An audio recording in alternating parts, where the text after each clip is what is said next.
choice. Time to find our courage, time to be deployed. Make our only stand here, make our roads complete. All we waited for now, past and future meet. Get your weapons ready, kiss loved ones goodbye. Now our time is coming, and it is not the time to cry.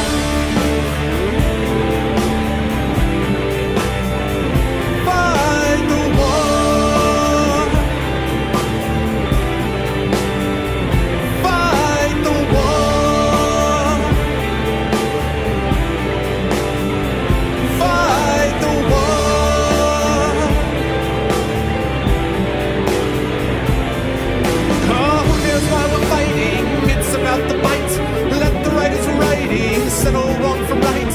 In the time of conflict, when the bullets fly, in the space of seconds, a life you cannot buy.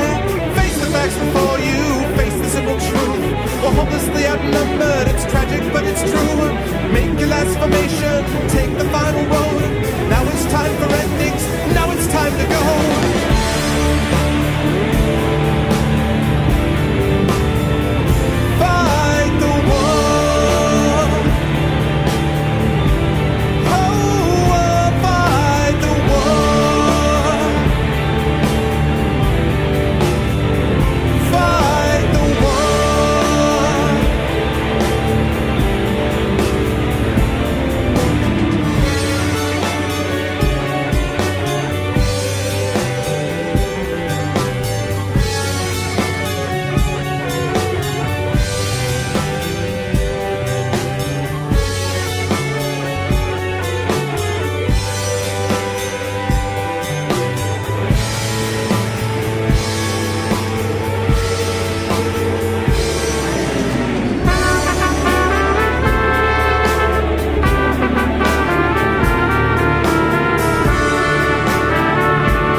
Yes, indeed.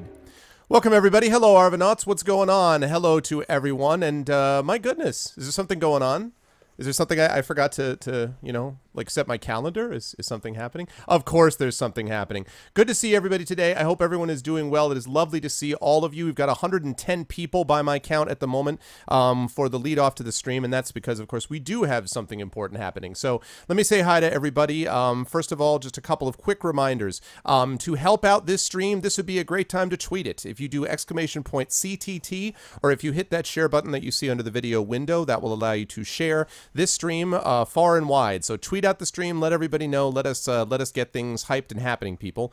That's one way to do it. Secondly, if you want to see the past broadcast of this or other shows, you can join my YouTube on !ArvTube, and that will get you over to my YouTube channel.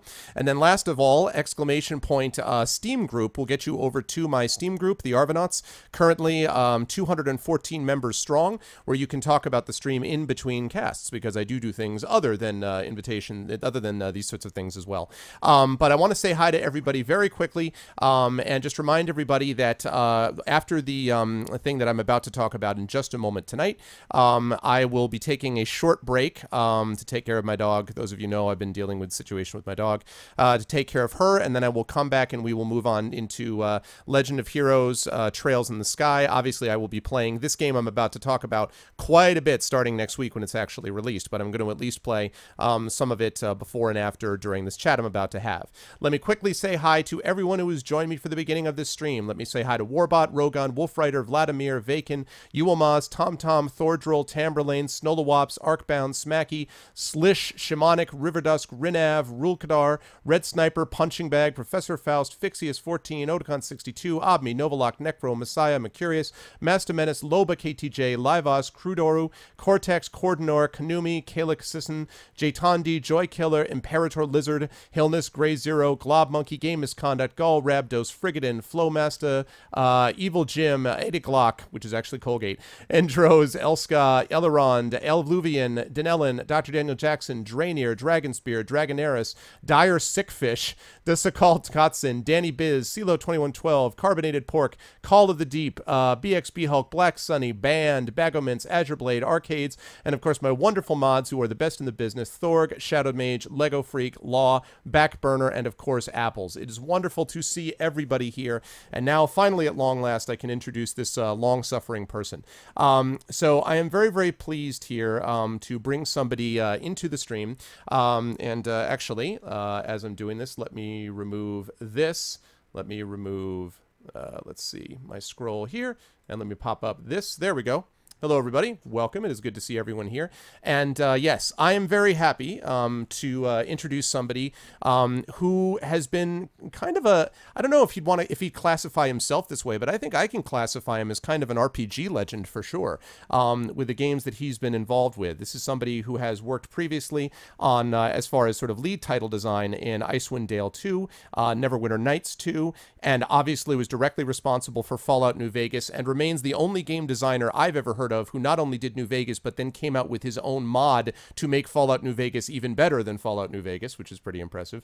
And, of course, has also worked on Alpha Protocol. And the reason that he is on our chat today, of course, is because we have something called Pillars of Eternity that he knows something about. And so it is my very great pleasure to be able to introduce Josh Sawyer to the stream. Chat, can I get some love for Josh Sawyer? And Josh, thank you so much for being on with me.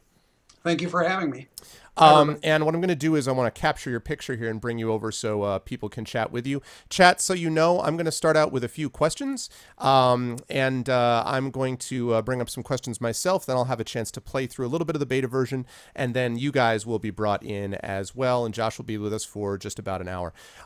Josh, I guess I want to start sort of at the beginning of this, and that is when it was just Project Eternity, and it was running through Kickstarter. And I want to ask you about your experience with this in particular, because was this the first Kickstarted game that you had directly been involved with, or not? Have you done this before?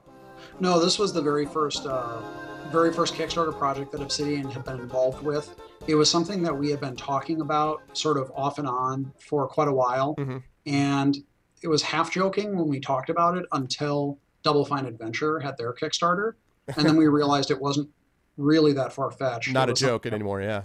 Yeah, so we said, okay, well, somebody's going to try to make a classic style isometric party-based RPG. We should be the first people to try to do that. And so that's when we really started kicking it into overdrive to get a plan together, get a project idea, get a presentation together. Adam Brennicky worked very hard on the whole pitch. And yeah, that was the first Kickstarter experience we've had. And I mean, I don't think any of us really expected it to do anywhere near as well as it did. A lot of us weren't even sure if it was going to make the initial asking limit, which was 1.1 million. Yeah, really, so, even with your guys' rep, you guys weren't sure. Yeah, I think so. I mean, we had been through kind of some rough times with previous projects, and I don't think any of us wanted to be overly optimistic. Okay. And Double Fine Adventure was very successful, but yeah, I guess we didn't. None of us really thought like, oh yeah, this is easy slam dunk. Of course we're going to make this money. It didn't really seem that likely at the time. Like we thought we could do it, but I don't think any of us really had that level of confidence. So we were really, really surprised and happy, overjoyed that it got funded so quickly. And of course the continued support we had throughout the Kickstarter campaign was amazing. And all the support we've had since then, both in the early stages of the Kickstarter, the backer beta, and now approaching the final release has been really humbling, and it's been really amazing for all of us here. So thank you to everyone who has helped out with that. Yeah, for sure. And I'm going to follow up with the community support in just a moment. I guess the other thing I wanted to ask, if I could get you to take a step back and sort of look at the overall map of Kickstarters and games. I just recently interviewed Paul Neurath from Other Side Entertainment. They're doing, Underworld Ascendant. Obviously, I had the guys, Mitch Gittleman, and the guys who've been on my stream several times from Harebrained Schemes to talk about the Shadowrun games. So, I mean, I guess it's obvious that it's somewhat of a trend in the games industry, but I'm curious from you, two questions. First of all, why do you think there's as much attention now being paid with Kickstarters and game developers, even very established ones, going that route? And then secondly, do you see that as a positive thing for the industry? Certainly it worked for you guys, but there have also been some rather high-profile failures on Kickstarter for games too. So I'm curious about whether you think it's a good trend and why you think it is a trend at this point.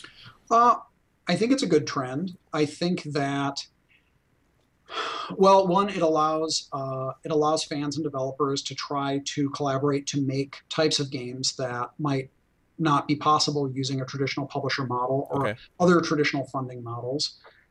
Because often, even a game like Pillars of Eternity, which is large in scope in some ways, is sort of a niche game.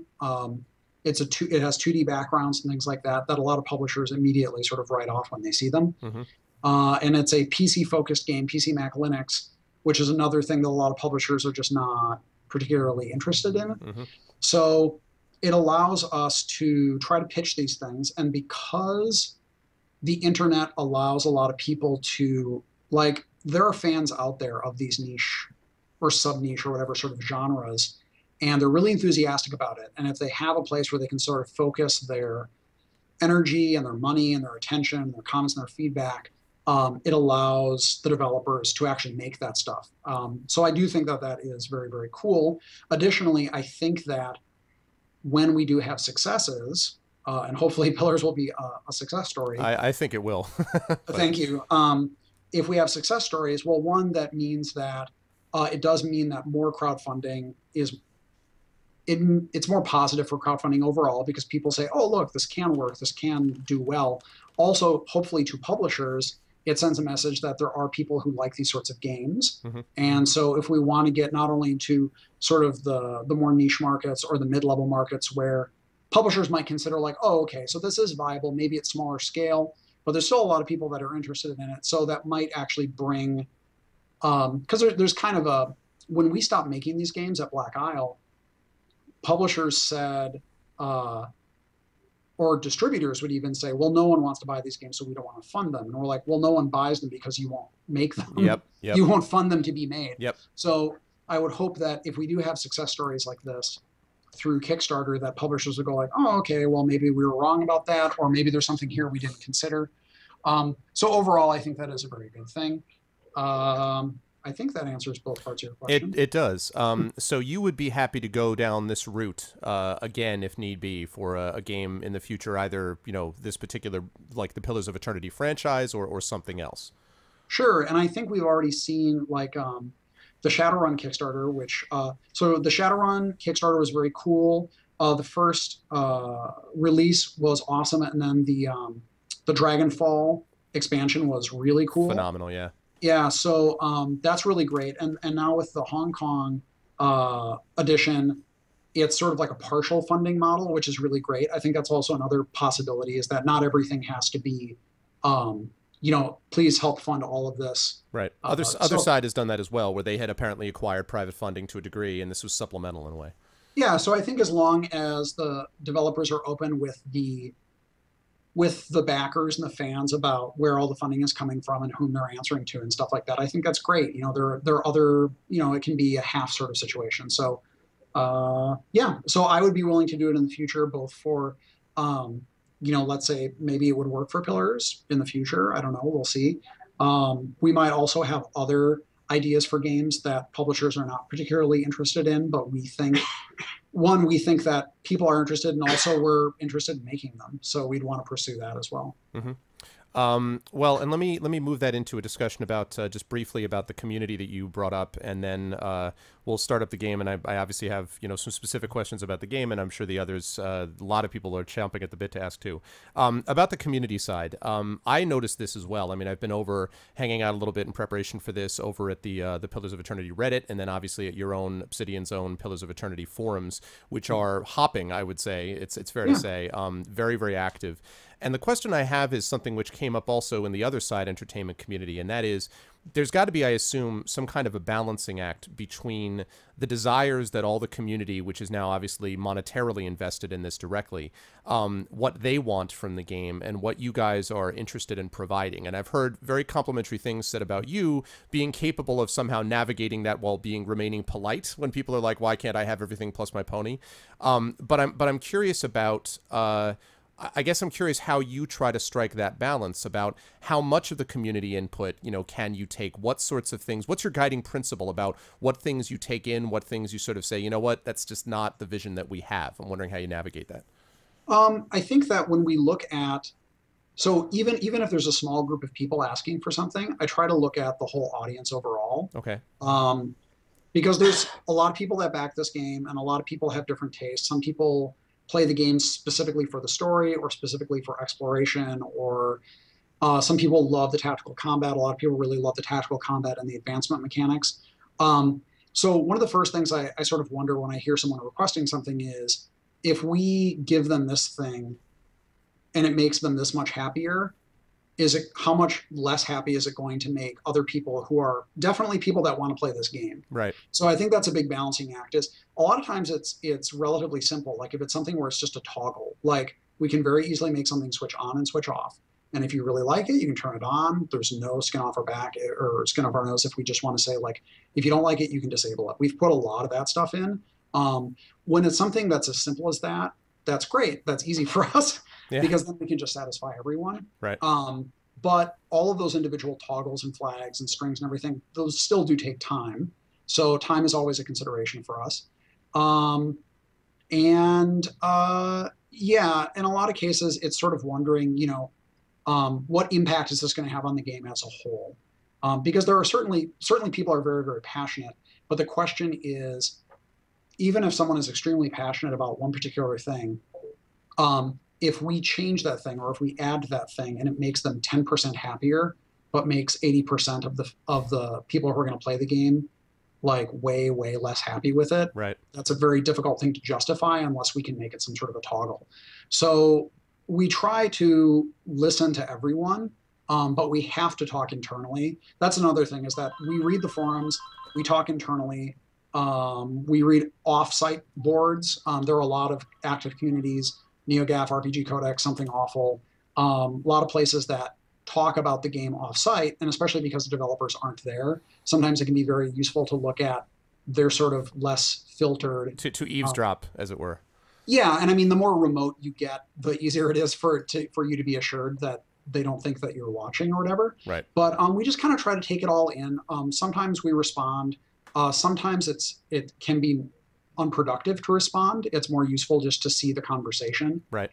But ultimately, we have to be responsible enough to make the decision, and it's not going to make everyone happy all the time.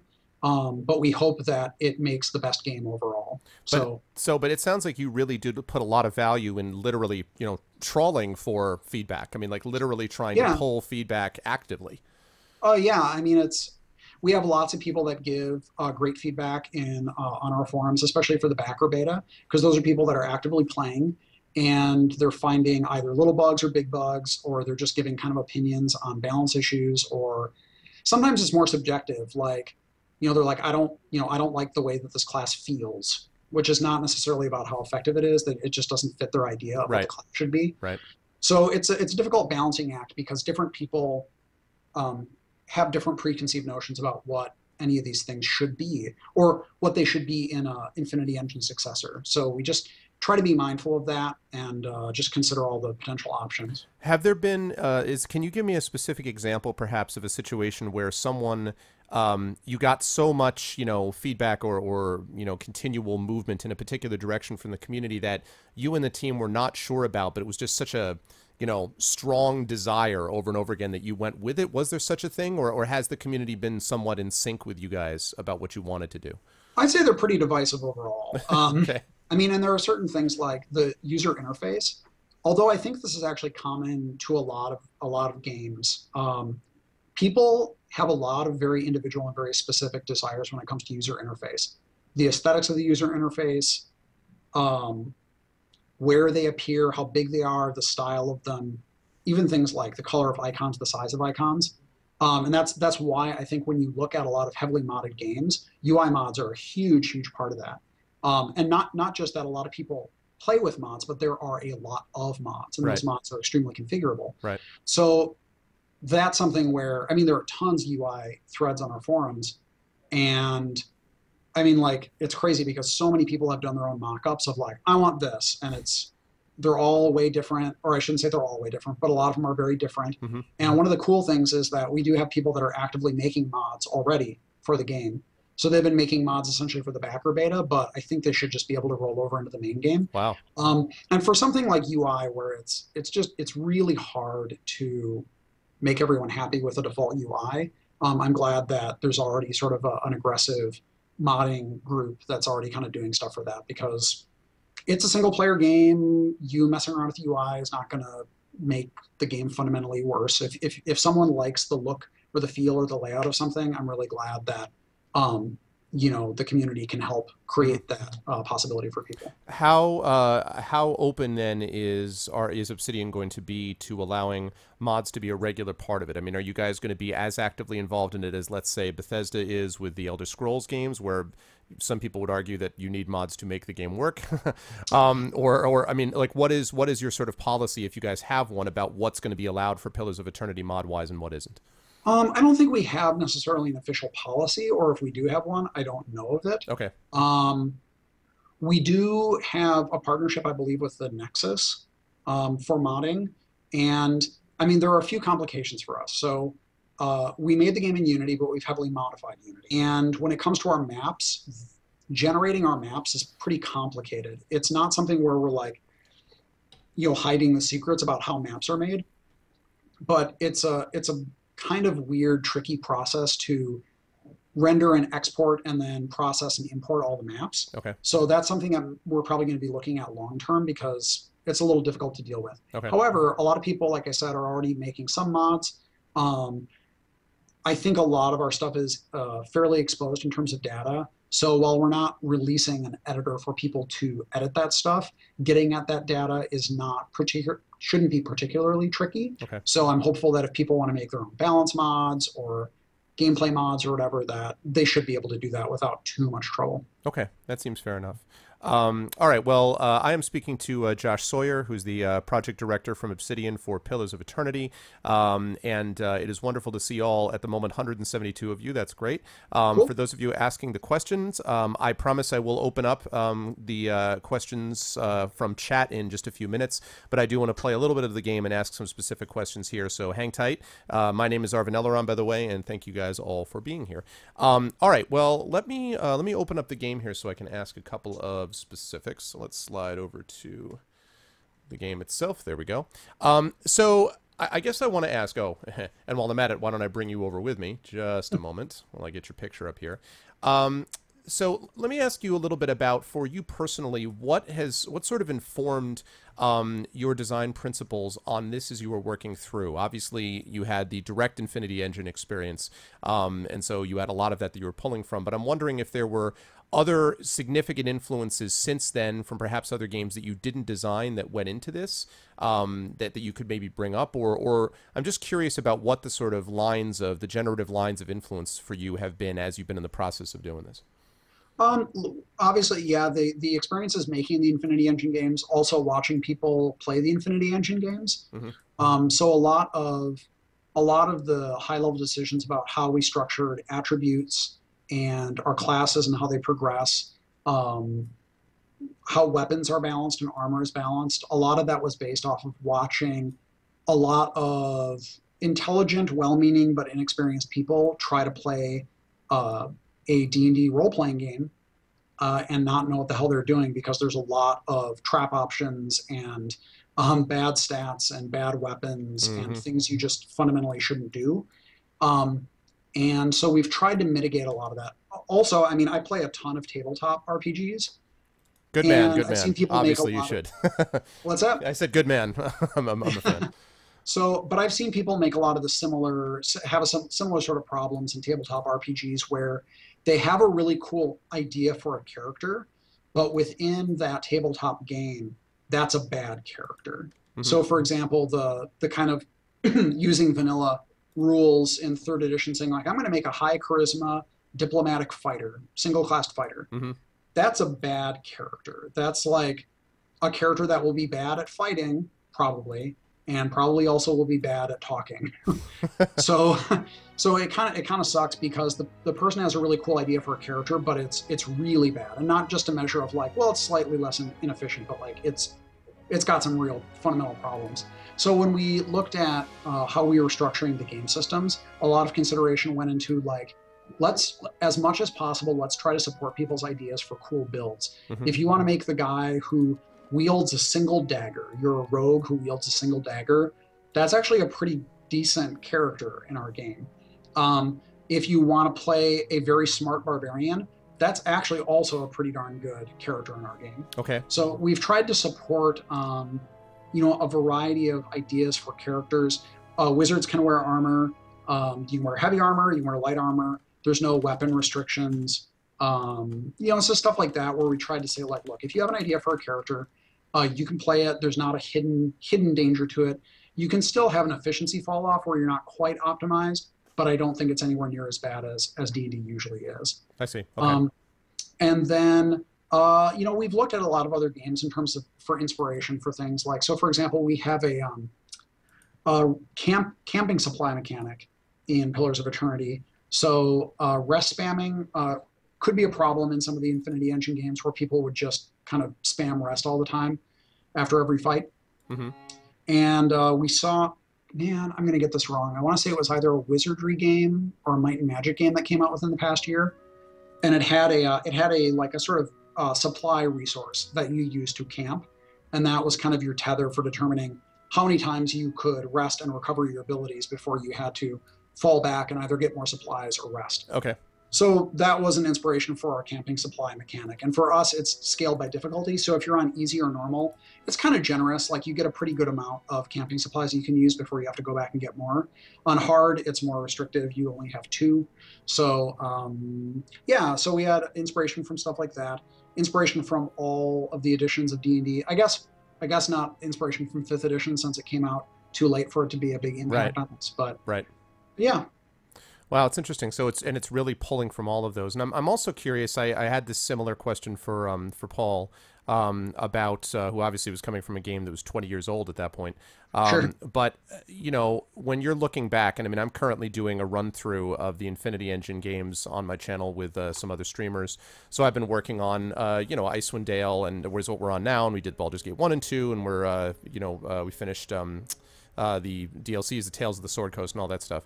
And so I'm wondering what the line is between simple nostalgia, like, remember how great it was when you played this game when you were in college, or, and what you're, and really trying to kind of push the envelope for doing new things. And I'm wondering if you could give me a couple of specific things that you're able to do in this game now that you couldn't do back then, and on the other side, the things that you were anxious to preserve from those games back then, in a game like this, if that makes sense.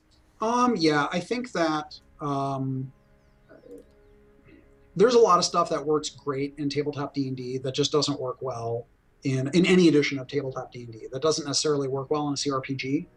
So being able to design a rule set that was very tailored to making a game for the computer is nice, because we don't have to just throw everything in because it's in the existing system. We can say like, well, this is not suitable for a CRPG environment, so let's not put it in. On the flip side, though, we have tried to keep the feeling of a lot of, so we still have kind of like a Vancian magic system with wizards. So wizards can cast a certain number of spells per rest, okay, which is kind of like per day. Right. But you don't have to prepare them. You just have a grimoire that restricts how many you can or like which ones you have access to. Mm-hmm. And you can have multiple grimoires, or you can switch the spells that are in your grimoire while you're not in combat. So, you know, we kind of said like, well, let's keep the feeling of you have a certain number of spells you can cast per rest, because that feels very D&D. And we have levels of spells like D&D. We don't have mana or anything like that for traditional spell casting classes. But let's kind of tweak how you access those spells, because there are some problems with how that can work sometimes in a computer environment. So those are sort of examples of things where we're like, well, like let's keep the feeling of this, but let's tweak it a little bit so it feels a little friendlier for someone playing it in 2015. Gotcha. Okay. So right now I'm in the character creation screen. Talk to me a little bit about the number of races that you have here. So some of these, you know, human, dwarf, elf, those are things we've seen before. But as far as I know, brand new are the Amawa here, if I'm pronouncing that vaguely right. Amawa, the Orlin, and then the Godlike. And I'm wondering if you could talk to me about those three races, where those came from, you know, whose brainchild those were, and if you can kind of summarize, because I think everyone knows the others, the basics of the others, but what about these three? So yeah, the core three, we just kind of said, I think a lot of people who play fantasy RPGs want to play humans, elves, and dwarves. Yeah. And so we just said, like, a lot of people are going to want that. Let's just start with those guys. That's pretty straightforward. Not going to say that it's the most original thing in the world, but it was done again for that feeling of like, a lot of people, if I can digress a little bit, a lot of people come to these games wanting to play the character that they play in a lot of games. Right. And a lot of times that's a human, an elf, or a dwarf. So we decided to support those right away. You realize you're pissing off the gnome loyalists. I just want to say. I know. Well, we did actually talk about that. We said like, well, there are a lot of people actually that hate gnomes. Yeah. I don't hate gnomes. But there are some people that really can't stand gnomes. Yeah. So we talked about the other race. We talked about half-orcs and halflings and gnomes. And we said, like, do we really, is it necessary for us to have these? And we decided, no, it's not necessary. But we said we probably should have a big race, like a big, powerful race, and we probably should have a small race to sort of stand in as the, you know, because half-orcs are the big race and gnomes and halflings are the little guys. Right. So I came up with the idea of the Amawa, and they're bigger than humans. They're stronger than everybody else, humans or otherwise. And they're kind of a semi-aquatic seafaring race. Okay. There's actually a companion in the game who's a chanter, who's kind of like our version of a bard. And they're pretty cool. They're very powerful. And they have, and then the Orlins are a small race. And they are, let's see, what's the best way to describe them? So they live they're sort of native to the area that the game starts in. Mm-hmm. And they make up a lot of the native population. And so they're viewed with some suspicion and hostility by the colonists in the area. And they've had a bad history with the people around them because they often get, I'll say picked on, but that's kind of an understatement. They get enslaved or kind of rounded up and killed. But they're a small,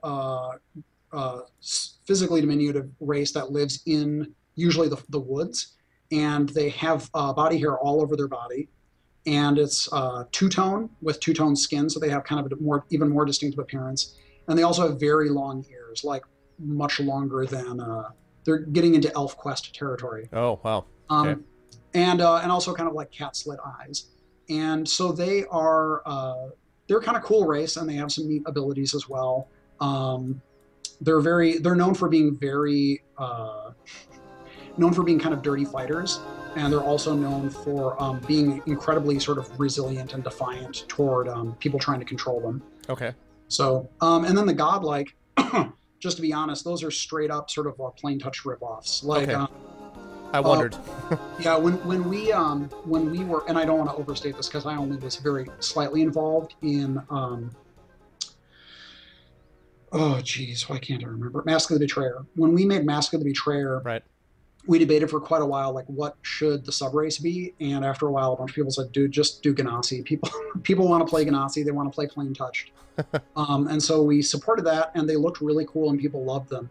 So when we talked about having another sort of race type, just because people responded so well, and I think even in tabletop, people really like those. We decided to have the godlike. And it's kind of, if you mixed up the general ideas of Ganassi, Tieflings, and Aasimar, if you kind of combine them all with the idea of these are people who, when they were born, people believed that they were touched by the gods. Mm-hmm. And so they have these physical differences and these strange powers. And no one is quite sure exactly why this happens. They think it's because the god is either blessing or cursing the parents or the individual for some reason. Okay. And so they have very distinctive appearances, and they have these special abilities. And yeah, depending on where they are and what culture you're in, some people view them with wonder, like they think they're kind of amazing and holy. Other people think they're kind of an ill omen or cursed, and so they have kind of a difficult time in a lot of places. I see. That's really interesting. And I'm actually, just as we're talking, I've made myself an Almana coastal Almana barbarian, just because it seems somewhat logical. Yeah, with the might works bonus. well. And let's see. And as far as the culture choices here, is how much impact? I mean, I see that there's actually a mechanical impact. You get resolve or constitution. Is that something which comes into the game? Will NPCs comment on not only one's race but presumably on one's background, if that's clear, or does it come in sort of as far as side quests are concerned? I'm wondering how else it comes in besides just the obvious mechanical stuff at the beginning. It usually comes up. Well, I shouldn't say usually, because it doesn't come up that often, but it comes up in conversations. So. When you're early in the game, you can define and flesh out a lot of details about who your character is and where they came from. And that goes into your journal. So it goes into your biography. It actually fills out a description of your history, which is pretty cool. Oh, wow. That's something that Eric Fenstermaker, our narrative lead, he really, really wanted to put that in. And it's very cool. So one of the early NPCs, Kalisha, asks you some questions about your background. And it's just a conversation, but as you're answering her questions, it's actually filling out your journal. So part of that is just for you to establish in your own mind what your character's deal is, which is kind of cool. Mm-hmm. But then also your background and your culture, like not super duper often, but every once in a while will come up as a dialogue option, or people will respond to you based on that. I see. Very cool. Let's see. So just a quick reminder to everybody. Hello to the 204 of you I see in here now. I am very happy to have Josh Sawyer, project director for Obsidian's Pillars of Eternity, on chatting with me as I'm playing through the beta version that they were nice enough to send me. And so as I'm playing Kendall, as it were, with him, I'm also having a chance to chat with him about the different races, and then talk about the different classes. So let me just run quickly. You don't have to run through all the classes, but just as you were thinking about class design and class creation, obviously, again, you're trying to hew to that balance between doing something which will be familiar to people, a la the D&D style, the barbarians, the rangers, people like that, but also things that will maybe stretch outside of it. And so I'm wondering how much certain classes sort of went outside the bounds of D&D, how much stuff you wanted to create, I guess, from whole cloth, and how much of it was something that you tweaked as you went on. And did your mind change about how much to do that? Maybe you started wanting to tweak and then ended up doing more whole cloth things than you thought you would, as far as the classes are concerned. It's tricky because there are now 5 editions of D&D, Yep. and all but one of the Infinity Engine games were 2nd edition D&D games. Mm-hmm. And so it's pretty tricky. With some of the classes, I tried to capture the feeling of some of the 2nd and 3rd edition abilities, but give them a little more oomph in a 4th edition style, like rogues, for example. Mm-hmm. Rogues are a class that I've always felt gets kind of pigeonholed into being a skill class. Yep. And by that I mean, like, you're awesome at skills, like almost to the point where unless you're using magic, no one can come close to you. Yep. But then in combat, kind of always feeling like a wet noodle. And so outside of your backstab or something like that. And 3rd edition helped with sneak attack. Pathfinder took it even further by removing a lot of the restrictions that were on sneak attack. But 4th edition was where I really felt like, wow, these guys feel like they're squishy, but man, they can hit hard. And it also felt a little more like, yeah, like rogues they're good at sort of thiefy skill things, but they don't, it's not as necessary. So we tried to push for that, and I think we've struck a pretty good balance. There are still people that really don't like that. There are still people that really do want them to be a skill class, don't like that they're so, because they're offensively, like they're in like really, really good. Yeah. And so we've tried to kind of tune that to make it feel good, but traditional as we can. There are other ones where it's difficult, like Rangers. Rangers are a class that has changed quite a bit over the editions. So finding the right balance with them was very difficult. For them to make them distinctive, one of the things we did is we made sure that they all have animal companions. Animal companions are just part of the class. And you've done some changes on that, right? I mean, I remember there was the whole health loss when the pet dies, and you've made some alterations, I guess, in response to community feedback about the companions. Yeah, it was both community feedback and also actually the main reason why we changed the shared health thing is that it was very tricky to get working properly. And if something's that tricky to get working properly, it makes it very hard to balance. Yeah. Like, well, how do I balance this when it's not even working right? So because there was already negative feedback about it, and it wasn't really vital, and it would be a lot easier for us to implement and balance if we changed it, we're like, well, there are a lot of things that are saying we should probably just change that. So now I think it works pretty well, though, because if the animal companion goes down, or if the ranger goes down, the other suffers a penalty for it. So it's not something you don't really want to use them as kind of a meat shield, because you kind of stink for the rest of the fight if they go down. Like you suffer some kind of bad accuracy penalties and stuff like that. But it feels like they work pretty well together. Yeah, with barbarians were another one where it felt like, well, how, like if rogues are really hard hitting and fighters are really durable and reliable in terms of damage output, like where does that put the barbarian? And so what we settled on is barbarians are great at groups. So if you have them go one-on-one with something, like they're still pretty good and they can get all pumped up and raged and, frenzied and go crazy. They're probably still not as good as a rogue. Rogues can just be withering. But a barbarian has something called Carnage, that all barbarians get something automatically called Carnage. And whenever they attack a target, they automatically get additional reduced damage attacks at everyone around that target. Wow. Okay. And they also get a bunch of other abilities that are basically like, please come to me, children, like everyone gather around and get murdered. And so they work really, really well if you want to just wade them into a group of guys. They do really great damage. So you're allowed to be a barbarian playing as a barbarian, in other words. In other words, there's not, sometimes I get the impression that people want to play in a particular style, but they're punished for it because the game just doesn't really allow for it style-wise, not just class-wise and race-wise, but how they want to actually, play the game and engage themselves. That's fair to say? Yeah. And it's always very difficult with a class-based game, because what does barbarian mean to someone? I mean, what does rogue mean to someone? What does fight, like for some people, fighters, like some people are like, no, fighters should not be defensive sort of characters. They should be the primary damage dealers, and they should also be really durable. And it's like, well, okay, this kind of gets tricky to figure out. Right. Like for example, for paladins, that was something early on where paladins were built to be very defensive and very support oriented. And there were a fair number of people that said, like, no, dude, like, I want to hit hard. I want my paladin to go up and smite evil and just beat the shit out of this guy. And so I'm like, okay, like, how can we support that without really making them feel like they're overshadowing fighters, barbarians, rogues, or monks? And so we developed a number of offensive things for them that feel pretty good.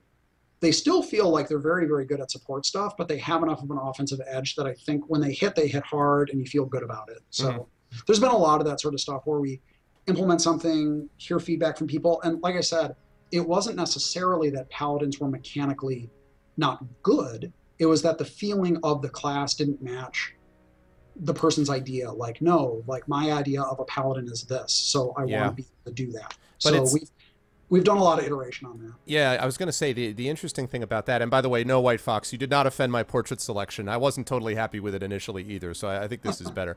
And I'm going to be able to type in chat, but I had a couple of problems where I clicked outside the window and we got a little bit of a crash, so I don't want to do that until I'm into the game and I can save it. That thing about you just mentioned about these iterations that you've gone through, that strikes me as being I like hearing things about feel, and that is very tabletop-y to me. I mean, I heard this is a lot of what Mike Merles and those guys were talking about in terms of constructing classes for 5th edition, which I think they did a tremendous job, and I love 5th edition. And I think part of it is that they spent so much time getting the feel right, as opposed to one of the criticisms that was made of 4th edition, which is that all of the classes were more or less mechanically felt the same. Like a rogue was kind of like a wizard with knives, but it was basically similar things, similar cards, similar feats. They sounded different textually, but they didn't feel different. So this sounds to me like very much a feel thing. I think that's a little unusual to talk about that in a computer game context, but it's good to hear. No, I wouldn't say it's that unusual. I will also say that that 4th edition critique is a little bit bullshit. Like, I don't disagree that, especially if you look at the structure of how classes work in 4th, and this is something we did try to avoid in Pillars of Eternity. I think we did a decent job of it. So in 4th edition, one thing that is absolutely very samey for everyone is how people get powers is very similar for every class. Mm-hmm. So level to level, like you're all getting your dailies, your encounters, your utilities, and everything like that. In practice, they actually feel quite different, and they play very differently. But the fact that everyone advances in such a samey way, I think that especially classes like Wizards, where it was very different, that was a very different feeling for people. It's very difficult to argue with feels. It's like, this doesn't feel right. And it's like, you can say that that's ridiculous, but that's not a counter. Like, that doesn't help. Mm. So when we were looking at how we were structuring our classes, things like mana felt wrong for Wizards. Okay. Things like making them get spells in the exact same rate that other classes got abilities also didn't quite feel right. Per encounters felt like a cool thing for classes to have, but not everyone gets access to them all in the same way. So we've tried to strike a balance where it's like, yeah, there are some things that are similar in how classes advance, but in terms of how they acquire powers, how those powers work, I think that those feel pretty different. And so I think that we've avoided that kind of trap where it's just like, well, everyone just kind of feels like they advance in the same way. Mm-hmm. Interesting. All right. Well, I've popped myself onto the screen here. We're actually playing. And right off the bat, I see that we've got tab highlights things in the screen. That's lovely. And of course, the formation. I see the formation makes a return from the formation square, where you can choose formations. Yep. You have makes a return. Now, in the game itself, when you actually start out, do you start in the game proper with this many people, or you just start with yourself and then find these other people as time goes on? So when you first start the game, you start out with the character you made, and then you get a short-term companion. Okay.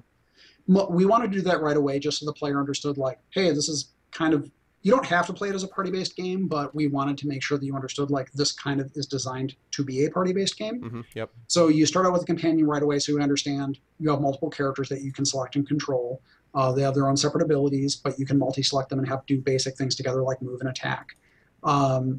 So yeah, you start with one character, and then later on you can get access to up to 8 companions. Wow. And they're all optional. And you can only have a total of 6 party members, so your character plus 5 additional ones. Okay. If you don't want to take the companions, or if you don't like a specific companion, you can either ignore them completely, or you can make adventurers.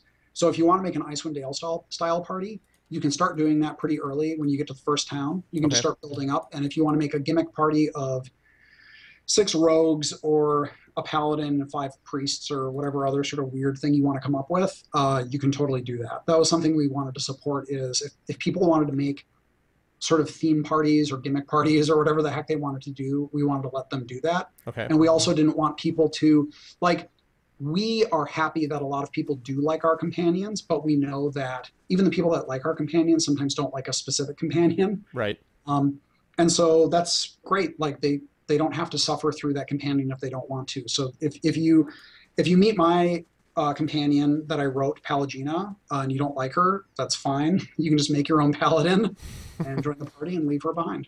So in a way, that sort of splits the difference then between what you got in Baldur's Gate, where, you know, part of the characters like Minsk were part of the appeal and the charm, and something like Icewind Dale, where people could make every character that they wanted all by themselves. You're trying to, in a way, kind of get the best of both worlds, it sounds like.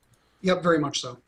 All right. Now I'm given the. I'm trying to find out as I'm talking to you how I can actually. There's my guy. Okay, never mind. I wanted to see that. It's nice that thereby proving the success of the RPG, I'm immediately able to level up. So that's just to prove to you, chat, that I am so skilled that my starting the game has given me the experience necessary. So okay, let's talk a little bit then about first of all this UI that people were talking about. I'm going to do this stuff with leveling up later. Yes, cancel the level up. I'll do it later. So let's talk about the sort of the look of the whole world. And I wonder if you could talk a little bit about what you guys were imagining, because some of it obviously feels very similar, the UI as well. And one of the great thing about the Infinity Engine games were the amazing two-dimensional backgrounds, those maps. You know, I still think for my money that the Kuldahar two-dimensional map is one of the coolest things ever. And just is just one of those things that people always remember. So what was sort of your governing principle when you were thinking about how to design? Because you said yourself that these maps are not that easy to program and set up. And so I'm wondering what your principles were as far as the graphic design of it and what you wanted people, what was the effect you wanted people to have as they went into the game and saw these graphics in front of them? So first and foremost, we wanted people, when they looked at the game, to think that's an Infinity Engine game. Like just right away, we wanted to make sure that whether we chose wood or metal or stone or anything for our UI, we wanted to make sure that the overall, like right away, your reaction when you see the game, even for a couple seconds, is you go like, that looks like Baldur's Gate, that looks like Icewind Dale. So part of that, the individual component of them was our user interface had to feel, it had to be a skeuomorphic GUI. So it had to feel like it's made of physical things like metal and wood and stone that you actually, and have sort of UI sounds, hopefully, that reflect the movement of those physical objects, because that's a very Infinity Engine thing. We also wanted to go for an isometric perspective. We wanted a 2D backgrounds rendered out in an isometric perspective. And when our characters were being designed, there were specific things we tried to avoid. So we tried to not go, like when we looked at inspiration for armor and weapons and things like that, we tried to avoid kind of the 2000s overall. Like when you look at the design of fantasy in terms of the color palettes and in terms of the stylization of armor and weapons, it changed quite a bit over the past like 10 or 15 years. And so we tried to look more at the early 90s and the late 90s for the style that we went with. Okay. So that's a little more restrained, a little less exaggerated. The colors are a little more subdued. They're not quite as vivid. And similarly, when we designed our background, our environments, we tried to go with very realistic proportions on buildings and structures, realistic sort of tones. Our lead artist, Rob Nessler, our art director at Obsidian, actually, he wanted to use the inspiration of the Hudson River School painters, which is a much more kind of subdued color palette. So when you go through the environments, there are some colorful environments, but overall it's not very, very intense in terms of saturation. Okay. So those were a lot of the influences that we sort of tried to pull from when we were putting this together. Because when we look at the Infinity Engine games, that's the sort of stuff that we saw across all of them. I see. Yeah, that's and yeah, this, as some people have been saying, it looks gorgeous, and it really does. And that struck me even when I played this back, the version back at Gen Con, as you mentioned to me off air. It's come a long way since then, and I can tell. But even then, I was really impressed with sort of the look. What about, by the way, just quickly, one other question about that: the zoom. Even zooming out, it's not zoomed out as far as you could theoretically zoom out with the original IE games, and I'm wondering what the principle was behind that. It's not good or bad. I'm just curious. Yeah, I think we constrained, we kind of have a practical constraint to how far you zoom out based on some of the, I think there's actually a filtering thing that starts getting weird when you zoom out too far. Okay. I think that might be something we look, you can actually unlock it. It's something that you can unlock like users can just unlock it and change it if they want to. But zoom levels are always a tricky thing because there's always a fear that people will, I don't know, like zoom out too far or to zoom out. Fly too close to the sun. Yeah, like, and I mean, I'm not super concerned about that, but I know a lot of people were concerned about that. So you can zoom in reasonably close now, because the characters will break down if you zoom in close enough. They're not really built for super close examination, and the backgrounds are obviously, well, they're 2D, so they'll blur out. Right. But yeah, we have been tweaking that a little over time. So, I know that people can change it in their own user files, but we might also just give a slider for that in the future. Okay. Fair enough. All right. Well, let me ask one more of these, and then because I know Chad is chomping at the bit, I'll throw it open to them. So as I'm sort of looking at, and yeah, you're right. Just as I entered the inn, I immediately had this nostalgia effect with the Infinity engine being inside it, and that's really cool. So the voiceovers I wanted to ask about, just because I had seen this come up on the forums, that there were a lot more of the sort of voice talent and voice acting that people had initially expected. And this is a matter of some debate depending on the game that you're playing. Mitch and the Hairbrain Scheme guys have said that they just have no, they're not interested in doing it all. It's a very text-heavy game. They don't want to have any of that happening. Others have taken the approach, BioWare among them, that, the more voiceovers you can have, the better. So I'm curious about how you guys planned in how much you wanted to have voiced and how much not voiced for the character to read and for the player to read, and how much not to. Well, the first thing we did is we talked to Chris Parker, who is one of the owners at Obsidian, and he was the producer at Black Isle for, I think, both Baldur's Gate games, but I'm pretty sure BG2, and a lot of the other Infinity Engine games. And we said, Parker, how much of this was voiced? We just said, like, what's the standard here that we're sort of looking at? Because we knew we were going to write a huge game with a lot of characters, and we couldn't voice everyone's lines. So we looked at that, and then based on the budget that we had, we kind of went back and forth. Actually, we went back and forth a lot on it. And we decided that, we had a cast of characters that felt good, and within each character we had a certain set number of lines. So with the exception of one or two NPCs, very few characters in the game are fully voiced. Okay. There are a few characters that are fully voiced, but usually what we do is we use like greeting lines and then special lines for companions, major NPCs, things like that. So that was kind of the thought process that went into it. We like that voice acting can add a lot of characterization to a character, but also we know a lot of people want to read at their own pace and will skip ahead. And also it actually does complicate our pipeline, because when a line is written and it's intended to be recorded, it has to be finalized a lot earlier in the development cycle. That was what Mitch said, yeah. And then later, if you want to change it, you're like, well, it's already been recorded, crap. So it becomes really kind of problematic later on. So we went with a sort of mixed route where some stuff is voiced, some is not. And and we're very happy with the quality of the voice acting we got out. Yeah, no, that's really interesting. And yeah, that's more or less that kind of jives with what, as I say, Mitch's and some others had made some questions as first. Mustang, a cross between Fallout and Baldur's Gate, which is good. Well, that I wonder why. That would seem to fit. I'm speaking to Josh Sawyer, who is the project director for Obsidian's Pillars of Eternity, and this game is going to be coming out a week from today. And as he said, this is the last day for them to do fixes, so I don't want to keep him over long. So with that, I will open it up to chat. Now, again, there's 232 of you guys in here, so I will do the best I can. I cannot answer or have him answer every single question, because the poor man, you do want a game from him, I assume. So I will simply open it up. The way I would like questions to happen, please, is simply to type in all capital letters question, and then give me the question that you have after that, and I will answer, ask as many of them as I can. I will make adjustments if the question is not necessarily, if it's already been asked and answered, I'll do what I can. And the thousands of questions pour in, as I might have expected. Okay, let's see. Duscalt Coatson asks, question, anything else besides the dialogue system or Chris Avalone that you shared with the Torment Tides of Numenera guys? That's true, since we're talking about the Infinity Engine style games.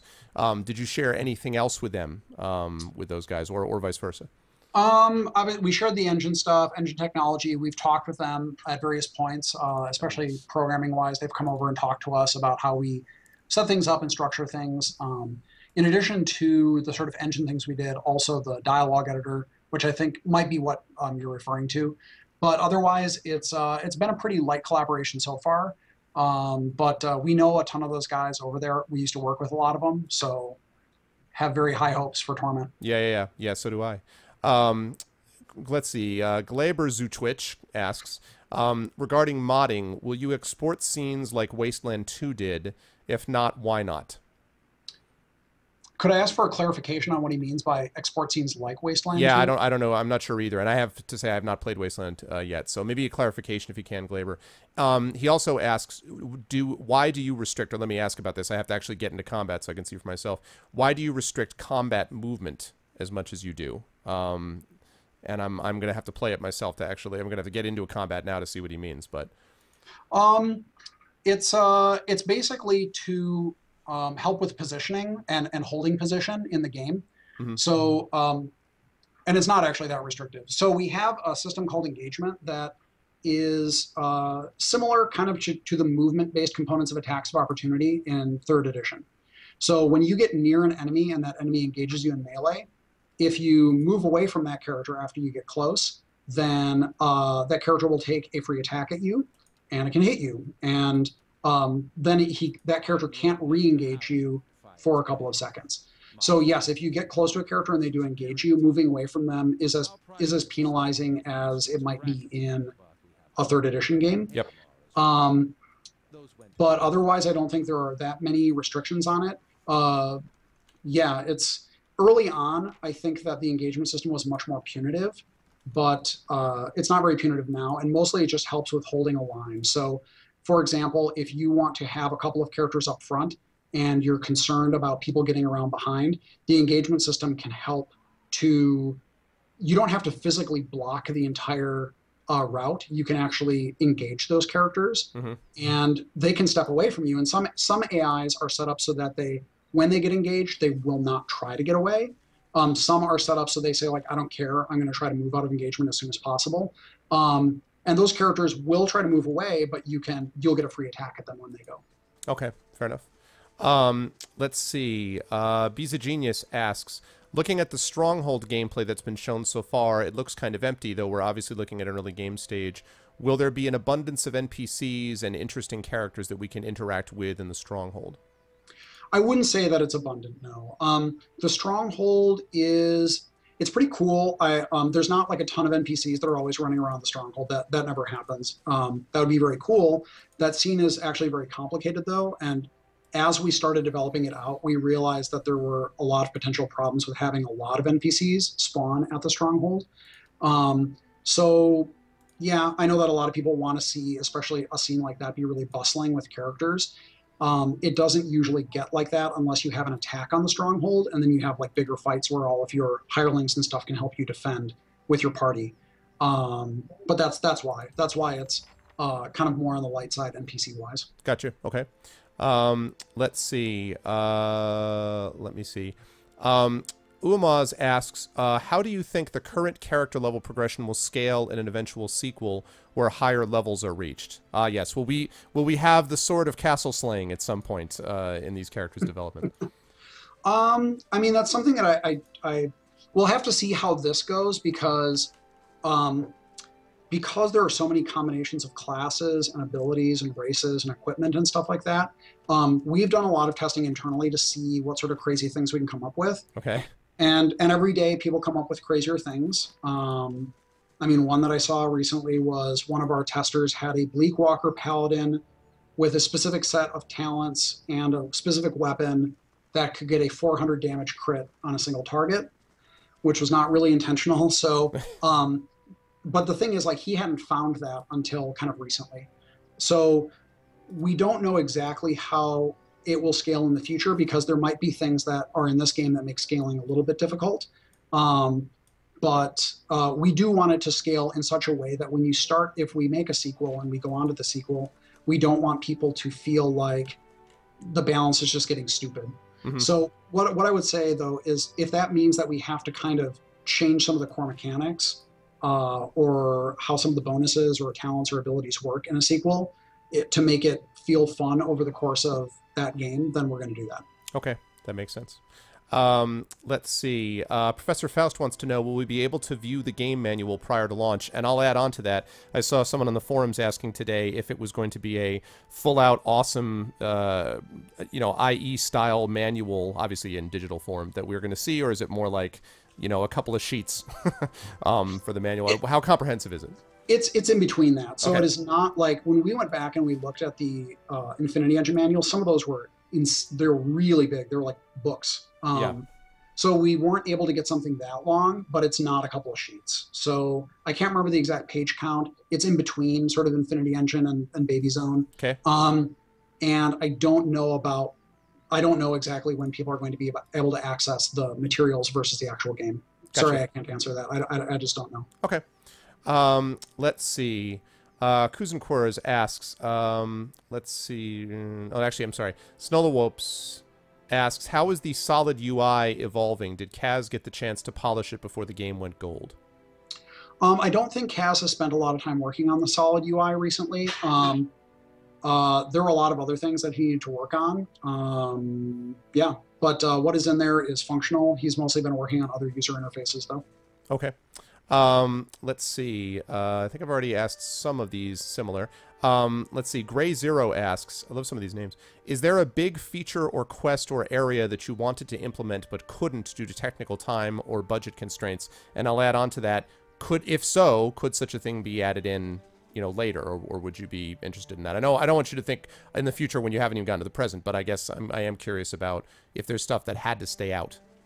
No, it's less about big. I don't think there's any big features like that. I guess the thing is, at the end of their project, there's always a lot of disappointment where you look and say, I really wish we could have gotten around to doing this one thing, and then multiply that by 300. Mm-hmm. I mean, that's the way it is. It's not usually oh well, we never got to implement multiplayer or something, which was never a consideration for us. We were never going to do multiplayer, right? But that's a big feature. There's nothing like that in the game. There are tons of little things where we say I really wish I could have changed this comprehensively, or I really wish we could have iterated on this a little more. But I think the end of every project is like that. You can't do everything you think of, and you can't tune everything exactly where it's going to be to make everyone happy. So I think that's sort of the feeling at the end of every project is I wish we could do a little bit more on a lot of things, but that's just the way it goes. Gotcha. Okay. I'm going to get a chance to actually try this. Oh my goodness. That hit my guys. That's what happens when I roll a ball of flame at me. Okay. Great success. Okay, let's see. I actually asked before about how the background choice for our characters affect the world, and I think Josh has already answered that there will be some dialogue. In fact, while I was in there, they just based on the racial choice, they said, a big fellow like you should be able to handle that ogre that's in front of you. So I assume there's more of that sort of thing that's going to happen over time. Yeah. People do respond to your racial choice, they respond to your race, they respond to your culture, sometimes your background, pretty rarely. Sometimes they respond to your gender. A lot of times they'll respond to your reputation. So if you have a reputation within a community or for being a particular type of character, they'll respond to that. And things like that. Okay. Let's see. I should clearly back my priest up out of the front lines. That's not how to do it. Oh, and now I'm getting to see the... Well, I'll get a chance to talk to you about the death rolls in just a minute, I see. Okay. Let's see. What are some of the craziest concepts the team came up with, character or monster-wise? Craziest concepts? Mm-hmm. Early on, there were some really, really weird-looking... So if you think of D&D characters like Flumps or Zorns... Yeah. So we had some ideas. We said, well, let's write them up. And we wrote up some characters like that. We didn't do those because they're anytime you make a creature that has a very unique rig, like an animation rig, mm-hmm. like a Zord or something that's really insane, and it's not shared with anything else, it's a lot of work to get that done. And then unless you reuse it, it's not a great investment because you just get one character out of it. So there were a lot of weird-looking, weird-limbed, weird-jointed creatures that we had, or I shouldn't say a lot, but a handful mm-hmm. that were cool. They had interesting concepts behind them, but we just said these are going to be really a lot of work just for one character, so we didn't do those. Okay. And then there are a number of, I'm trying to think of an example, but the spell document is full of, especially for wizards, has a lot of kind of really weird stuff, and some of it we just said oh, geez, this is going to be a huge amount of work. One thing that went in that I really like, it doesn't get used that often, but when it does, it's very funny. There's a wizard spell called Minor Grimoire Imprint, and when you can cast it at an enemy wizard, and it will steal spells out of their spell book that you can then use for free. Oh, okay. So that was actually a very complicated spell to implement. That's neat. And it's just kind of like a neat thing where you can just be like, oh, there's another wizard, and you, oh, hey, thanks for the fireball, blam, blam, blam. And it actually doesn't count when you start casting their spells. It doesn't count toward your daily limit, so you can just kind of chuck them out for the duration. Which is very fun. neat, very cool. Let's see. Let's see if I can actually survive this fight. I think I maybe will at the cost of at the cost of all of my guys, but whatever. I will have I'll have somehow gotten through it. What are you fighting? I'm fighting a bunch of beetles. Yeah, I'm not sure if you have. You may not have the stream up at the same time. I am at the moment. I am fighting a bunch of beetles in the wilderness. The beetles used to be really, really hard. I think they're much easier now. Hopefully that you will be okay. I did in fact survive. Okay. So that was I have successfully defeated beetles, and I don't have to turn in my role player badge. Okay. Let's see. Rulkta asks, or I'm sorry, I'm probably not pronouncing that right. Rulkdar asks, what was the reasoning behind implementing the stash instead of a standard in most RPGs, but more realistic inventory management system that requires to take encumbrance and space into consideration? I would say the majority of people that played the game didn't like that. Okay. Like, they didn't like the limit on that. I think on almost every RPG I've played, people have wanted, they always want more, and they get annoyed by limitations on that stuff. Right. Now, that doesn't mean that there should be no limitation at all. So that's why we have the stash.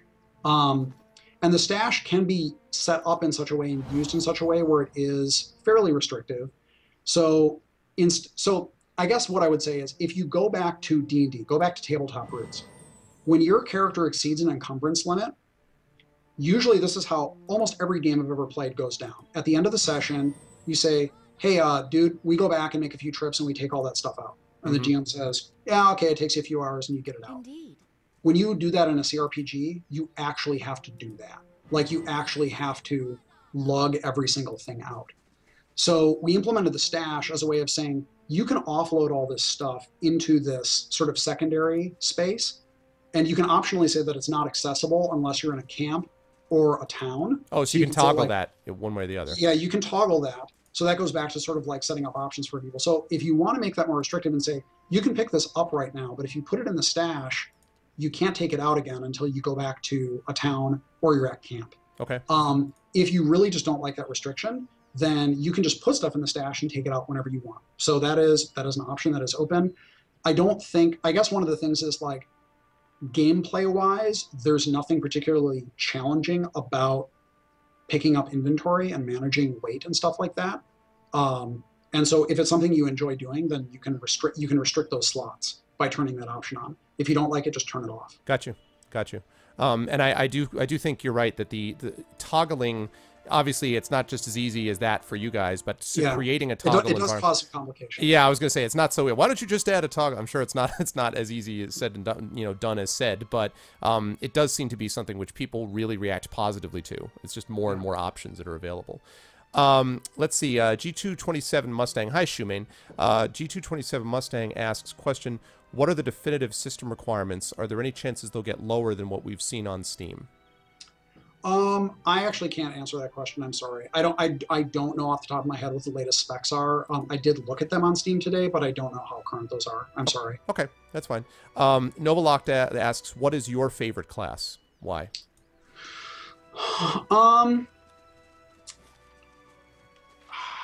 I think monk. I think monk, yeah. I like monks because you can build them to be relatively passive or pretty offensive.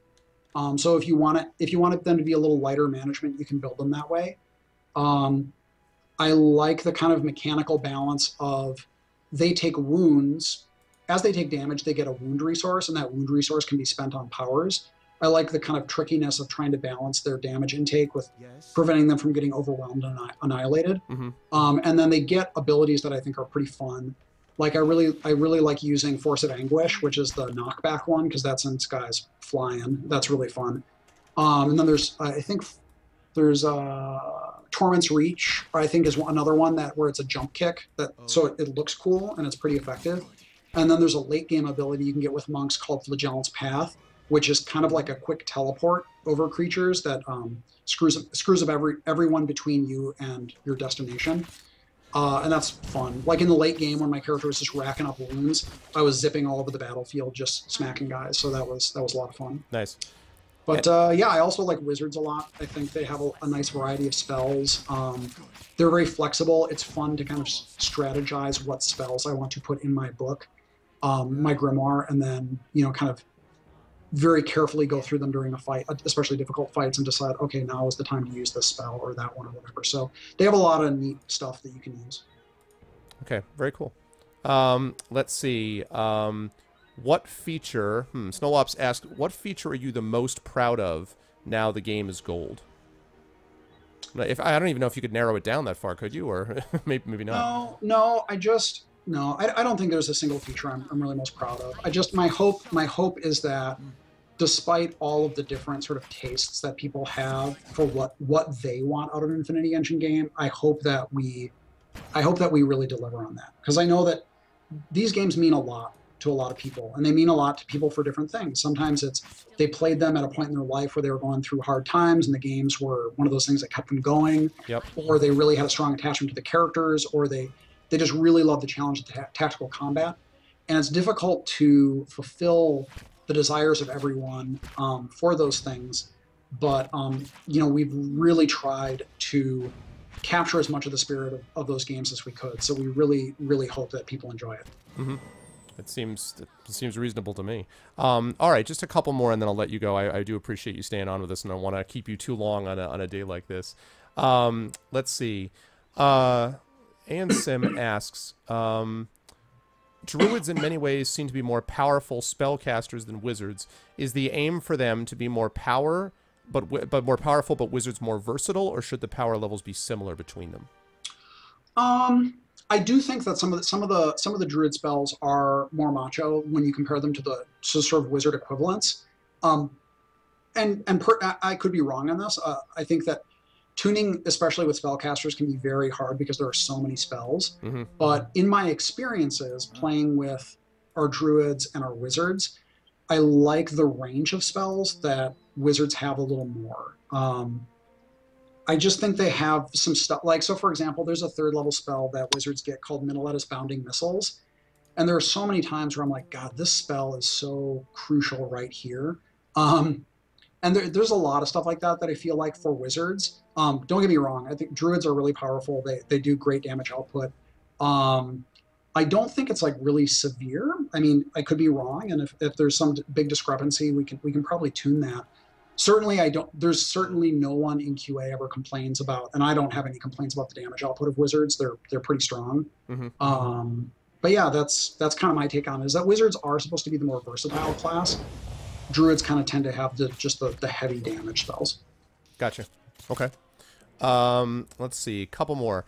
Can you describe the crafting system of the game and what kind of items you can craft? Yeah, because that's something, of course, that was not really available, at least in Icewind Dale 1 or the Baldur's Gate, as I recall.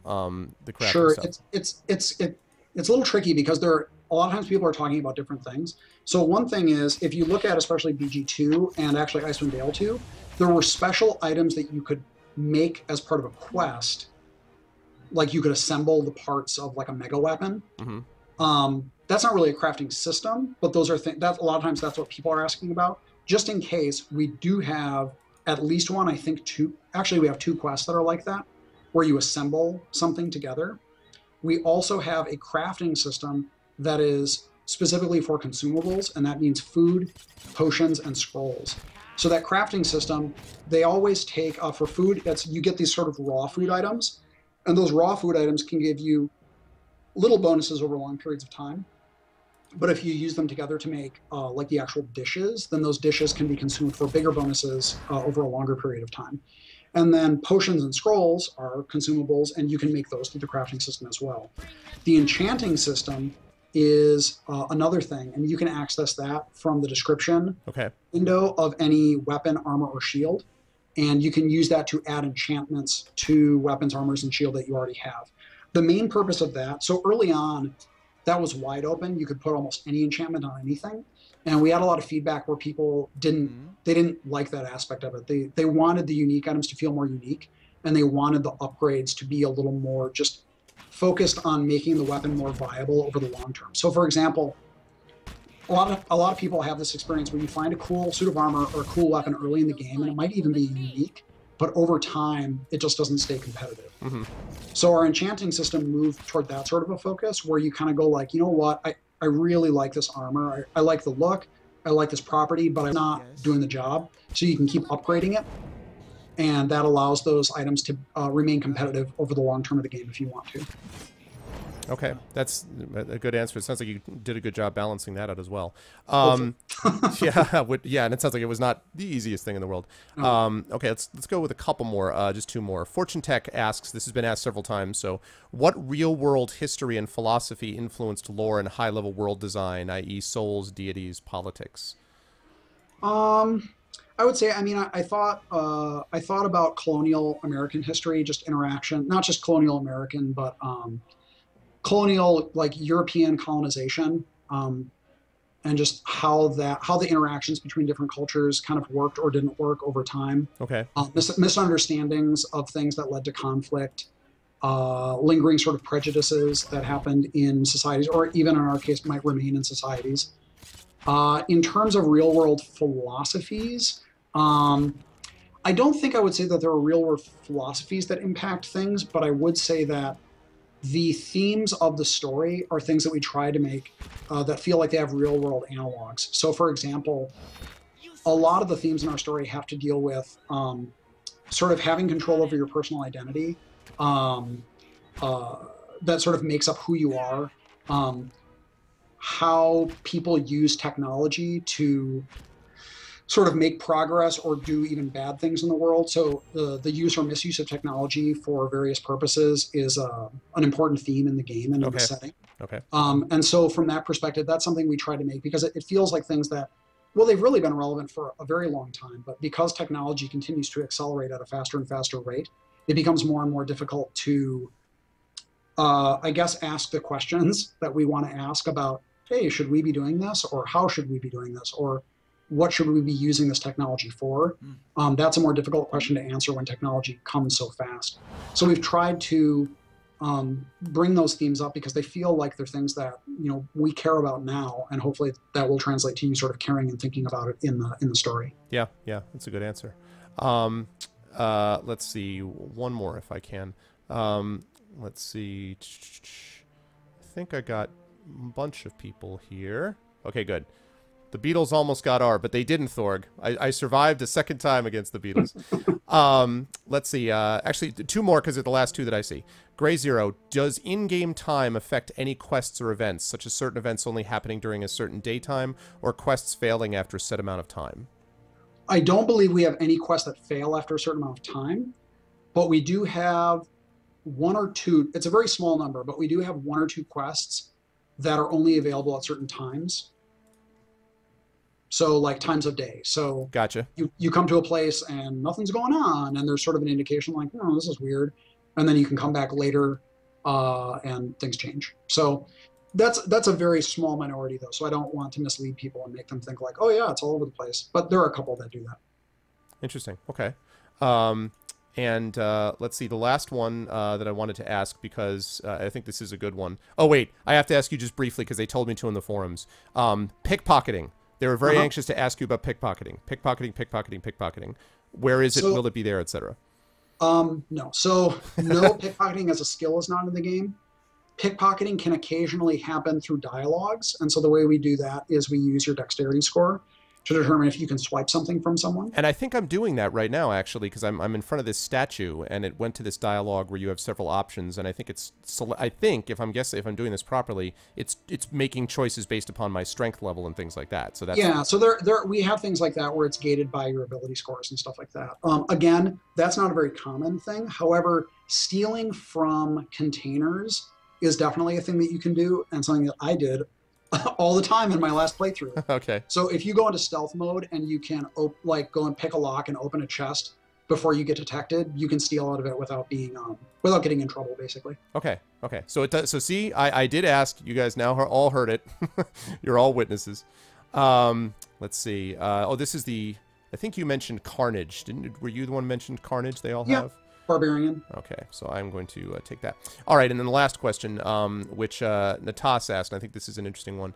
Do you play the games you make after you finish them, or are you burnt out of the game for putting so much time into them from development? And I'll take that an extra step and say, how does designing... I mean, I know as a writer myself, I still, of course, love to read, but I feel like I read now for different things than perhaps the awe and wonder and immersion that I would have when I was just not writing. You know, I mean, I'm picking up on issues of craft now that I didn't before. It allows me to read in a deeper way, but there isn't as much, or it's harder to find sometimes the, wow, just completely lose myself.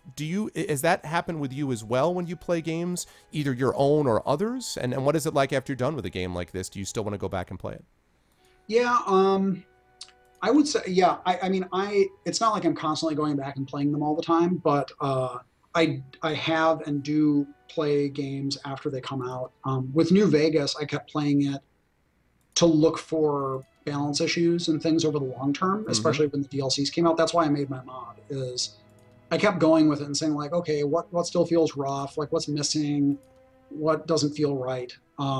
And so there was a lot of playtesting involved in making that mod as well, and I enjoy it.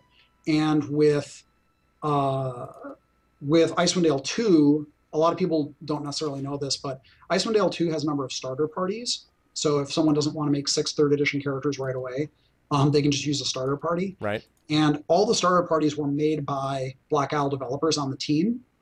And the one requirement of their inclusion was that they had to actually beat the game with that party. So I see. Those were all combat tested throughout the game. And afterward, I think we did a little more playing on that just to kind of get a feel for the testing and stuff like that. But with Pillars, I just recently finished a hard playthrough. Okay. And that was pretty draining in a lot of ways, but also very eye-opening. Doing a full playthrough on hard after working on a game for 2.5 years can, you've seen the game in so many different forms for such a long period of time. It can be fatiguing.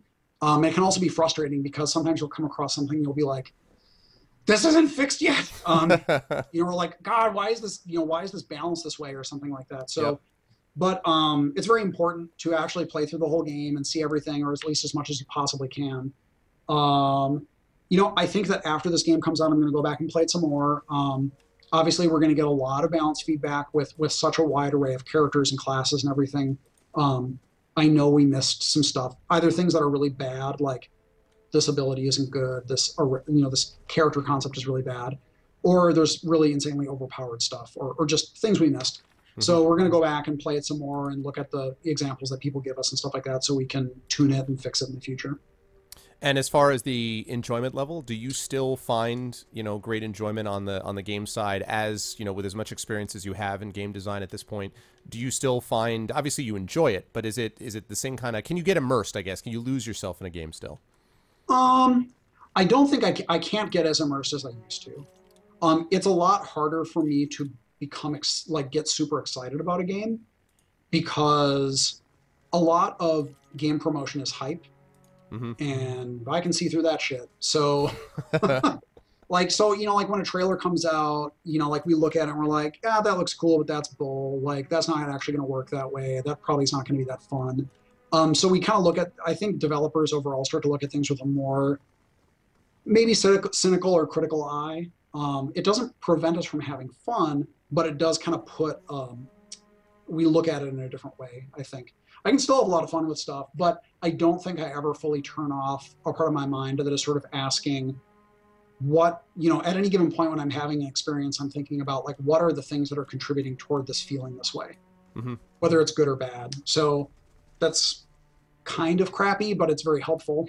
Yeah. Well, it's the sacrifice you make to be able to produce these games. Well, I know that I've actually kept you a little longer than the hour, so I want to make sure that I give you a chance to let you go. But I do want to ask one thing. Very Sure. early on, someone had asked a question about exporting Wasteland 2 maps. Oh, yes. He actually, yes. So he did actually confirm. He did. I did see that. He was asking about Unity 3D engine. He just wrote Unity 3D engine, I believe is what I saw. So our levels are Unity levels. They're made very differently from Wasteland 2's levels.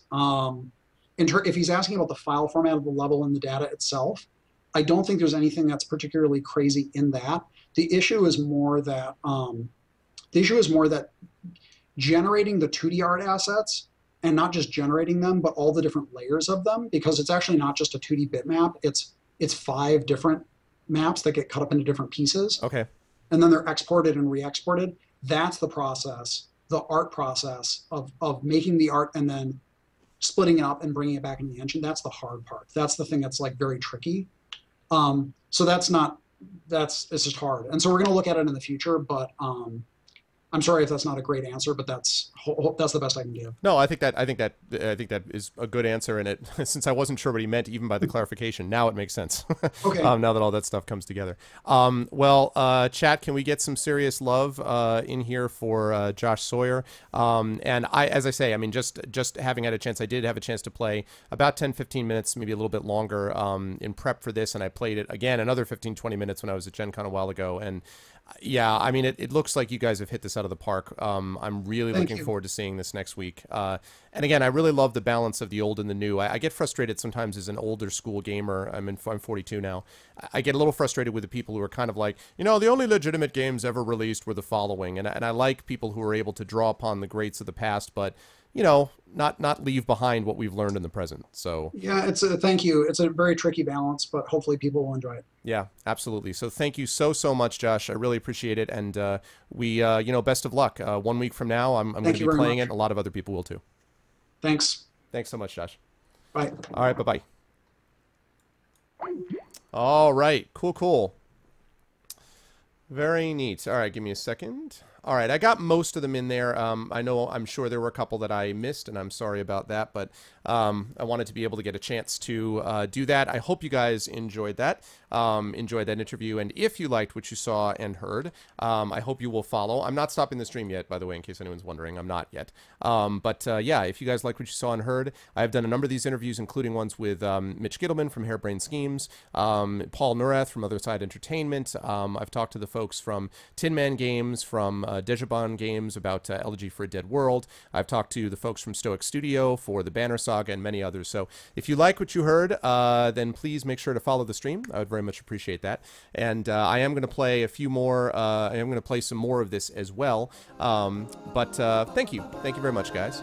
And thank you for the follow, Mortified Penguin. I apologize, by the way. I know a number of you were following both before and during the stream, and I just didn't want to keep stopping and saying thank you. But please, thank you to everybody. I really very much appreciate it. So thank you guys so much. For those of you who missed this, thank you, Enthalpy Flow. If you guys missed this, remember that this will be archived on my YouTube channel. Once the stream is complete, I will upload it, and I'll also highlight just the interview portion of this, and I will put that up both on my Twitch channel as a highlight, and then I'll also bring that over to YouTube. But I would not expect to see all of that until probably tomorrow, because I'm going to stream tonight. I've got to take care of my dog, and then when I come back, I'll probably play for another couple of hours, I would say. So probably don't expect to see it before tomorrow morning by the time all is said and done and uploaded, but it will be uploaded, and you'll be able to see the interview. You'll be able to see, my playthrough of this as well. So that is the deal. Oh, cool. Thanks, Cello. Dragon. Yes, very much. And yes, Paul is going to be visiting us again. And also Mitch Gittleman and those guys from Harebrained are going to be back when Shadowrun Hong Kong actually releases. So that is going to be happening down the line as well. Okay. So with that, let's see. The name of the follow song, that's Smooth McGroove, and it is the Final Fantasy VII song. Final Fantasy VII Victory March after you win a fight. And I love it, and it's been a kind of a tradition in the channel for a while now. So, but anyway, but it was my pleasure. Thank you guys so much for the excellent questions, and thank you all for being patient. Because in an hour and 20 minutes roughly that we had, I got in as many as I could. But for a lot of my viewers, this was new. They obviously know and excited about Pillars of Eternity, but they didn't know all the details. So, wanted to get some of the basics, and also get some of the advanced ones in here as well. All right, I am going to quickly grab. I am not a clone of Matt Barton with an awesome goatee and a sweet hat, but I appreciate the thought. So, all right. So I am going to go. I've got to go check on my dog, and then I will come back. It's 9:40, so I'll take about a 10-minute break, and then when I get back here at 9:50, we will continue with some more playthrough of Pillars of Eternity, the Beta Backers Edition. I'll play through this a little while longer, and I'll probably stick with this, I think, for the rest of the night. I was going to maybe go back to the game I've been playing, which is Legend of Heroes, but I think I'll probably stick with this. By the way, tomorrow night stream, I normally stream on Friday. I may not be streaming until late tomorrow because I have a couple things I'm doing. Specifically, I'm going to a children's concert with my daughter in the evening for Imagination Movers, for those of you who ever heard of that. If you're a parent, you might have heard of them. And when I get back from that, I'll stream if I can. If not, I'll definitely be streaming on Saturday with the rest of the guys playing Icewind Dale. So if you guys, Icewind Dale Enhanced Edition. So if you guys like this and want to see more, except lots more gameplay and lots fewer questions, then again, please make sure to follow that channel. And please let everyone know that you know about the stream, because we're trying to move the channel towards partnership. Now, I'm going to be gone for about 10 to 15 minutes. I will leave you guys with some music, so thank you very much, and hang tight.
Once again I see your face, the surface lined with care. Once again it dawns on me that you're no longer there. Well, I'm not one to hide from my problems. I'd rather hold them to my heart. But then again, I always had you for context. Keep them from tearing me apart. And you always said you'd stand nearby, closer than any friend.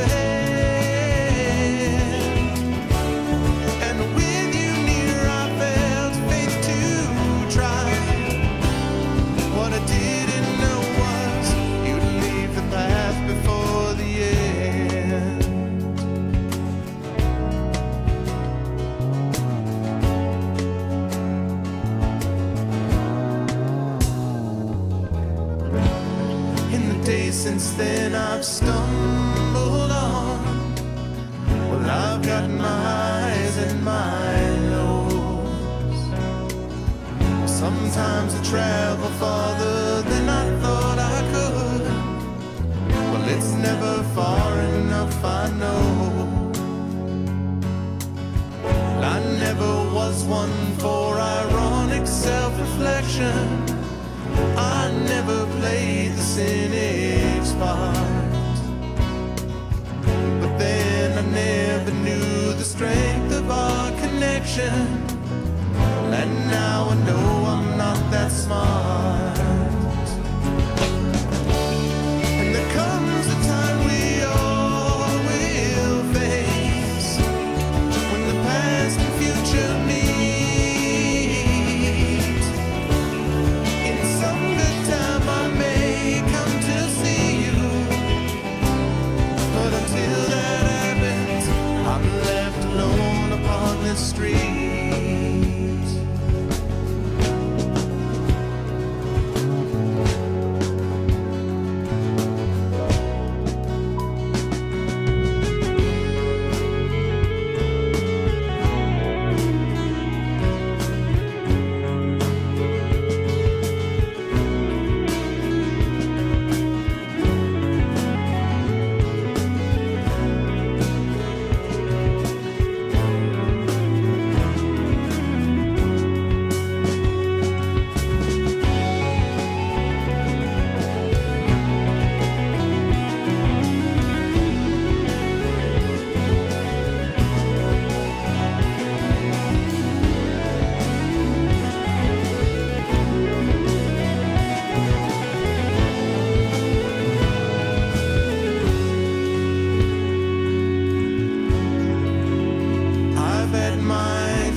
friends.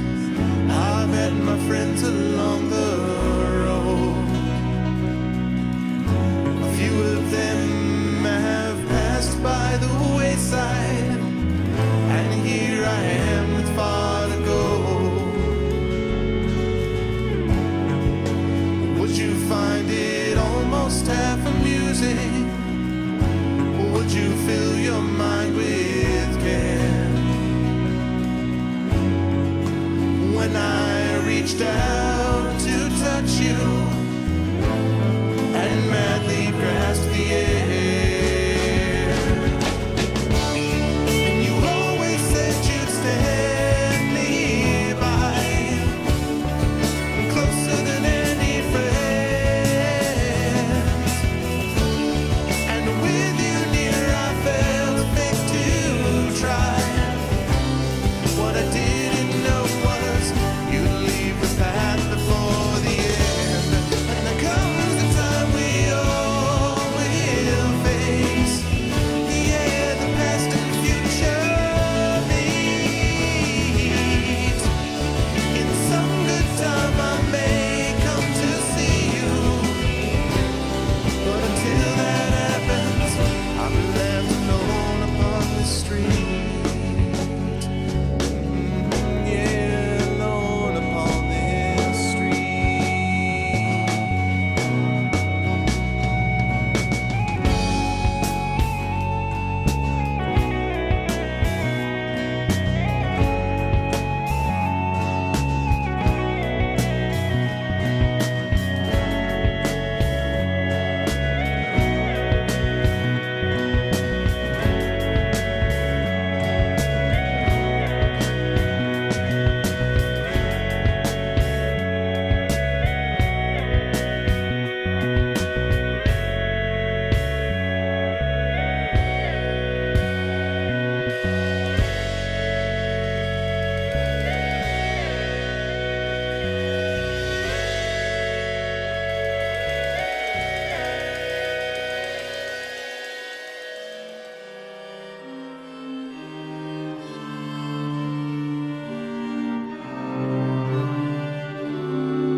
Oh, well, hello, it's nice to see you, but I wouldn't want to be you. No, I'd rather be myself. Though I can tell you've got your reasons, and you're a good one for all seasons. You're just a picture of good health. Oh, but you see, I've got my own things, despite the problems that they all bring. At least I feel like mine to lose. I'd rather fight and lose my own wars and get to close my own doors. At least then I'm the one to choose. Well, this is on me, only on me, yeah, this is on me. Well, it's so very hard to be someone like me, yeah, someone like me, oh, someone like me. And in the time I built my own space, it comes to win my own race. In the time I found my home, you could have helped me in my travels. Instead you helped me to unravel. You know you played a kind of bold. Oh, in the home I hold my heartbeat. In the place I try to repeat all the things that worked before.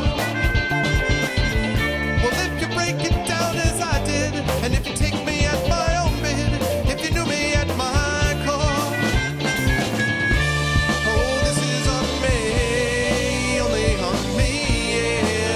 on me. It's so very hard to be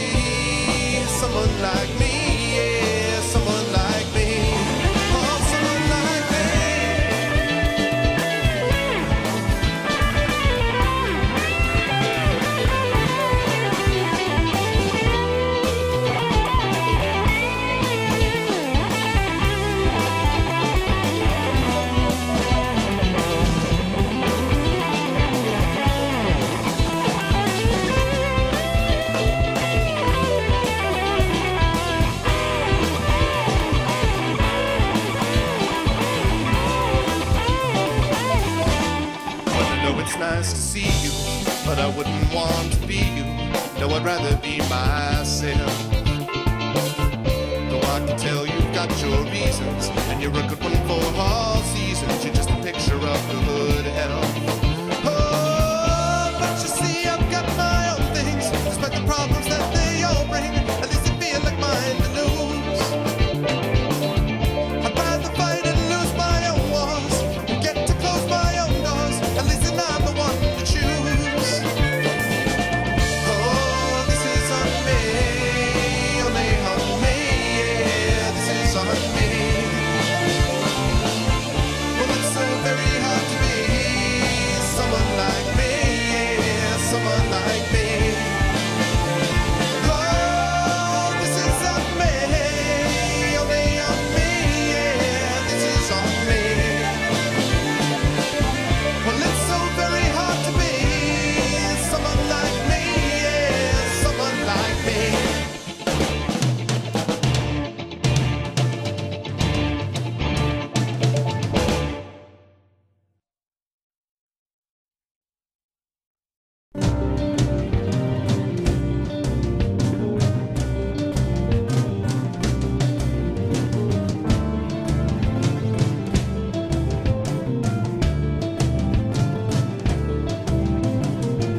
Drift out of my head, take my body instead. I'll need my senses now. I'll need a way to show you how. It's not that I just don't care, but I've just become aware.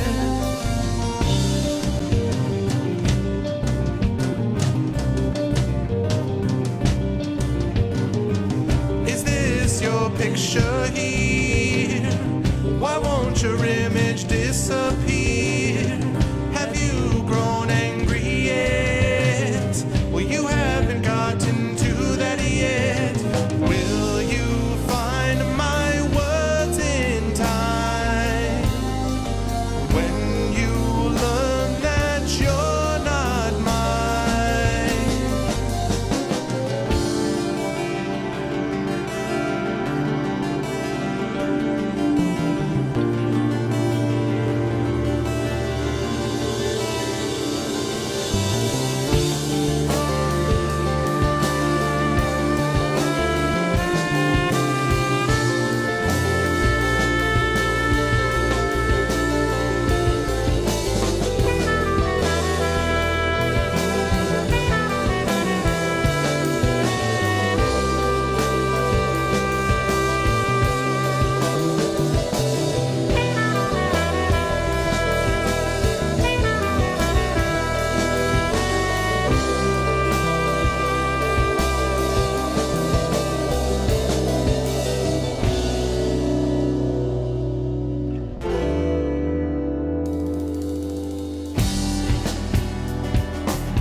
was fresh and new, when it all seemed clear to you, when your aim was straight and true. Were your mind untroubled by the questions in the dark, content to play your part, open pathways to your heart? Were your life untainted by a host of broken dreams, when all your acts were queens, understood all that it means? Could you have understood the way your life was bound? Did you ever wonder how you got from there to now? Oh yes, you're gonna fly away from here, where the sky grows more clear, and your problems disappear, drift away down below. Watch them go down to your friends, where the trouble never ends, and there's always just one more day left to go.